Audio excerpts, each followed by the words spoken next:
प्यारे बच्चों, मैं भूषण चौधरी आज से कुछ क्लास अपलोड करेंगे। जैसे द्विघात समीकरण, प्रश्नावली 4 अंक 4 अंकी है। एक ऐसा समीकरण जिसमें चर की अधिकतम घात 2 हो तथा घात धनात्मक हो, द्विघात समीकरण कहलाता है। इसका मानक या दूसरा नाम है व्यापक रूप ax² plus bx plus c बराबर 0 होता है। जैसे x² प्लस 6x प्लस 8 बराबर 0।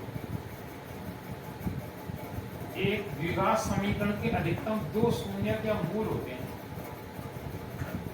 ये शून्य आपने प्रश्नावली 2 में पढ़े होंगे और मूल अपन 4 में पढ़ेंगे। जैसे x² प्लस 5x माइनस 36 बराबर 0। अब इसके मूल ज्ञात करने के लिए सबसे पहले आपको रफ कार्य करना होगा। ये रफ कार्य कैसे करेंगे, इसमें लिख रखा है प्रथम पद गुणा क्रम के पद। पहला पद है x² और तीसरा पद है माइनस 36। तो x² गुणा माइनस 36 किया तो उत्तर आ गया माइनस 36x²। अब इस माइनस 36x² को हम दो ऐसे टुकड़ों में तोड़ेंगे जिनका गुणा करें तो माइनस 36x² आए और जोड़ें या घटाएं तो बीच वाला प्लस का 5x आना चाहिए।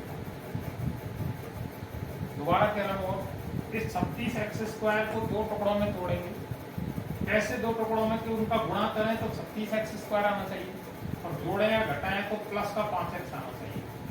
शुरुआत कैसे करेंगे, 36 में 1 का भाग जाएगा। कितनी बार, 36 बार। दोनों में x लगाएंगे। अब इनका गुणा करेंगे तो 36x² आ जाएगा। पर क्या ये जोड़ने घटाने पर 5x आ जाएगा? नहीं आएगा। इसका भी एक तरीका है, अगर लास्ट वाली संख्या ये माइनस की है तो हमेशा घटाने पर आएगा, और अगर लास्ट वाली प्लस की है तो हमेशा जोड़ने पर आएगा। तो इस कारण ये पहला जोड़ा हमारा गलत है। अब दूसरा बनाएंगे, 2 का भाग 36 में जाता है कितनी बार, 18 बार। दोनों में यहाँ भी x लगा दिया और गुणा करके नहीं देखना कोई 36 आएगा, घटाने पर क्या 5x आ जाएगा, इनको नहीं आएगा। तो ये भी जोड़ा गलत है। तीसरा बनाया हमने, 3 का भाग 36 में दिया तो 12 बार गया, दोनों में x लगाया, क्या घटाने पर 5x बच जाएंगे, नहीं बचेंगे, तो ये भी गलत है। अब 4 का भाग 36 में दिया तो 9 बार गया और इनको घटाने पर 5x आ जाएगा। अब घटाने पर 5x आ जाएगा तो अब इसका नियम ध्यान रखना, बड़ी संख्या, ये बीच वाला चिन्ह बड़ी संख्या में जाकर लगेगा, घटाने पर आता होगा। तो बड़ी में हमने लगाया प्लस का और छोटी में उसका विपरीत चिन्ह लगेगा। दोबारा और एक बार, घटाने पर आता हो तो बीच वाला चिन्ह बड़ी में जाकर लगेगा, छोटी में उसका विपरीत। और जब कभी जोड़ने पर आता हो तो बीच वाला चिन्ह दोनों में लगेगा।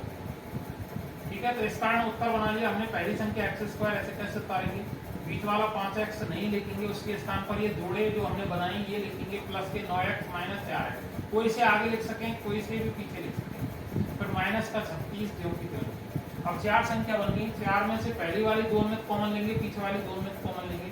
पहली वाली से कॉमन आया x, तो x का भाग x² में लिया तो x आ गया, और x का भाग 9x में लिया तो 9 आ गया। इन दोनों में से कॉमन लिया हमने माइनस का 4, माइनस 4 का भाग दिया तो प्लस का x, और माइनस का भाग माइनस 36 में दिया, माइनस 4 का भाग 36 में दिया तो प्लस का 9।